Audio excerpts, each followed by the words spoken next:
여러분 집에 아주 귀중한 물건이 있었는데 시간이 지나면서 매일 보게 되니까 그 가치를 잊어버린 적 있으신가요?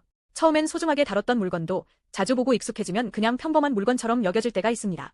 때로는 사람도 그렇습니다. 늘 곁에 있는 사람을 당연하게 여기고 소중함을 잊을 때가 있죠. 사무엘하 6장의 옷사집에는 하나님의 임재를 상징하는 법궤가 오랫동안 있었습니다. 이 법궤는 단순한 나무 상자가 아니었습니다. 하나님의 거룩함과 임재, 능력을 나타내는 상징이었습니다. 하나님께서는 이 법궤를 어떻게 옮겨야 하는지 절대 손으로 만지지 말라고 분명히 명령하셨습니다. 그런데 어느 날 법궤를 수레에 싣고 옮기다가 소가 갑자기 뛰는 바람에 법궤가 떨어질 듯하자 웃사가 손을 뻗어 붙잡았습니다. 그런데 그 순간 웃사는 하나님의 진노로 죽게 됩니다. 충격적인 이야기죠. 왜 하나님이 이렇게 반응하셨을까요? 웃사는 오랫동안 그 가정에 있는 법궤를 보아왔습니다. 늘 곁에 있으니 익숙해지고 당연하게 자기의 가정의 소유처럼 여겼던 겁니다. 성경 원어를 보면 웃사가 손을 뻗어 잡았다는 표현에는 자기 소유를 움켜쥐는 의미가 담겨 있습니다.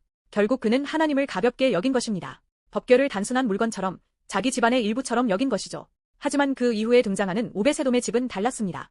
그 집도 법궤를 모셨지만 하나님의 임재를 존중하고 경외했습니다. 결과는 분명했습니다. 하나님께서 오베세돔의 집에 복을 주셨습니다. 웃사의 집과 오베세돔의 집은 법궤를 대하는 태도에서 큰 차이가 있었고 그 차이가 하나님의 진노와 축복으로 나뉜 것입니다. 이 말씀은 우리에게 중요한 진리를 가르쳐줍니다. 하나님은 단순히 우리를 도와주는 친구가 아닙니다. 하나님은 거룩하신 분이십니다. 우리는 그분을 마음대로 다룰 수 없습니다. 그분은 존중받아야 하며 경외함으로 가까이 가야 합니다. 하지만 하나님은 우리를 멀리하지 않으셨습니다. 예수님을 이 땅에 보내주셔서 하나님의 거룩함이 어떤 것인지 보여주셨습니다. 예수님은 십자가에서 우리의 죄를 대신 지시고 우리가 하나님께 담대히 나아갈 수 있는 길을 열어주셨습니다. 십자가는 하나님의 거룩함과 사랑이 만나는 곳입니다. 이제 누구든지 예수님을 믿고 자신의 삶과 가정에 하나님을 모실 수 있습니다. 하지만 하나님을 모신다는 것은 그분을 나의 물건처럼 다루는 것이 아닙니다. 언제든지 내가 원하는 대로 사용할 수 있는 도구가 아니라 거룩하신 분으로 경외함과 사랑으로 모시는 것입니다.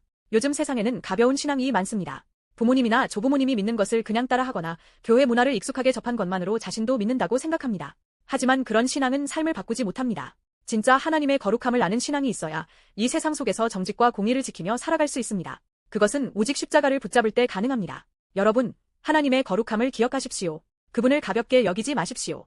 예수님을 통해 하나님께 가까이 나아갈 수 있는 이 복된 길을 감사함과 경외함으로 걸어가시길 바랍니다. 하나님은 지금도 거룩함을 존중하는 사람에게 복을 주십니다.